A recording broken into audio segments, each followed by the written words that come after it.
Hello friends, എല്ലാവർക്കും മറ്റൊരു പുതിയ വീഡിയോയിലേക്ക് സ്വാഗതം. പക്ക ഷുവർ ക്വസ്റ്റ്യൻ, ചോർത്തലല്ല, ഇത് പ്രവചനമാണ്. അപ്പോൾ പ്രവചനം എപ്പോഴും ശരിയാകണമെന്നില്ല. നോട്ടീസ് ബോർഡിൽ ഇത് ഇപ്പോഴേ ഉൾപ്പെടുത്തിയിട്ടുണ്ട്.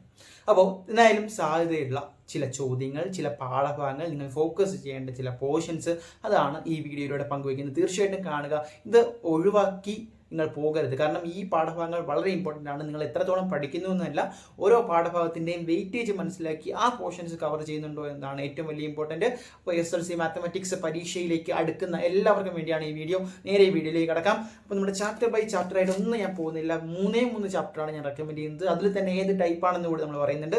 ഒന്നാമത്തത് ചാൻസസ് എന്ന് പറയുന്ന ഒരു പാഠഭാഗം ഉണ്ടല്ലോ, നിങ്ങൾക്കറിയാം.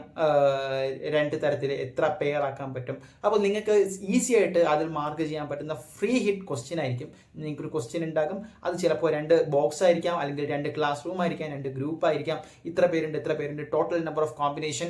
അതിന് ശേഷം ഓരോ കളർ വൈസ്, ഇപ്പോൾ ഗേൾസ് ആൻഡ് ബോയ്സ് ആണെങ്കിൽ അങ്ങനെ എത്ര പെയർ ആക്കാം. അതല്ല എങ്കിൽ ഇപ്പോൾ റെഡ് കളർ, ഗ്രീൻ കളർ ആണെങ്കിൽ, അപ്പോൾ പറഞ്ഞു വരുന്നത് അറ്റ്ലീസ്റ്റ് 5 മാർക്കിൻ്റെ ഒരു ക്വസ്റ്റ്യൻ ആ പാഠഭാഗത്തിൽ നിന്ന് അതേ മോഡൽ തന്നെ വരും. ഇങ്ങനെയായിരിക്കും ചോദിക്കുന്നത്. ഒരു സിനാരിയോ നിങ്ങൾക്ക് തന്നിട്ട് ABCD 4 ക്വസ്റ്റ്യൻസ് ആയിരിക്കും. അതിൽ ഒന്നാമത്തെ ചിലപ്പോൾ ടോട്ടൽ നമ്പർ ഓഫ് കോമ്പിനേഷൻ ആയിരിക്കും. രണ്ടാമതെന്ന് പറയുന്നത് പർട്ടിക്കുലർ ആയിരിക്കും. രണ്ടാമത്തെ എന്ത് പോസിബിൾ അല്ല എന്ന്. അപ്പോൾ ഈ ഒരു ടൈപ്പ് നിങ്ങൾക്ക് മോഡൽ പരീക്ഷയ്ക്ക് വന്നിട്ടുണ്ടാകും. അപ്പോൾ ഈ ഒരു ടൈപ്പ് 5 മാർക്ക് നിങ്ങൾക്ക് ഫ്രീ ആയിട്ട് മീൻസ് വലിയ എഫർട്ട് ഇല്ലാതെ കിട്ടാൻ പോകുന്ന ഒരു ക്വസ്റ്റ്യൻ ആണ് ആ ഒരു പാഠഭാഗത്ത് നിന്ന്. Note the point. Okay, next trigonometry ആണ്. ട്രിഗണോമെട്രി എല്ലാവരും പാടായിട്ട് പറയുന്നുണ്ട് എങ്കിൽ പോലും ഒരു 5 മാർക്കിൻ്റെ ക്വസ്റ്റ്യൻ അതിൽ നിന്ന് വരും. നിങ്ങൾക്ക് അറിയാം ഏത് ലെവലാണെന്ന്. കാരണം തന്നിരിക്കുന്ന ഒരു സിനാരിയോ അനുസരിച്ച് നമ്മൾ ആ ഒരു പടം വരച്ചാൽ, ആ ഒരു ഏകദേശം പിക്ചർ വരച്ചാൽ തന്നെ നമുക്ക് 1 or 2 മാർക്ക് കിട്ടും. പിന്നെ അതുമായി ബന്ധപ്പെട്ട് നമുക്ക് അവിടെ ഏത് ആംഗിളാണ് ഉപയോഗിക്കേണ്ടത്, ഏത് ടാൻ ആണോ, സൈൻ ആണോ, കോസ് ആണോ, ഈ 3 ഇക്വേഷൻസ് പഠിച്ചു കഴിഞ്ഞാൽ തന്നിരിക്കുന്ന സൈഡുകൾ ഏതാണെന്ന് നോക്കുക. അത് കഴിഞ്ഞ് അത് തമ്മിലുള്ള റിലേഷൻ ഏതാണോ അതാണ് ഉപയോഗിക്കേണ്ടത്. അപ്പോൾ ട്രിഗണോമെട്രിയിൽ നിന്നും ഈ ഒരു 5 മാർക്കിൻ്റെ ക്വസ്റ്റ്യൻ ചോദിച്ചാൽ 3 മാർക്ക് നിങ്ങൾക്ക് കൺഫേം ആയിട്ട് എടുക്കാൻ പറ്റും ആ ടൈപ്പ് ക്വസ്റ്റ്യൻസ്. അപ്പോൾ ട്രിഗണോമെട്രി ചാൻസസ്. ഇനി ഏറ്റവും ഇമ്പോർട്ടൻറ്റ് അരിതമെട്രിക്, ആദ്യത്തെ ആ ഒരു പാഠഭാഗം തന്നെയാണ്.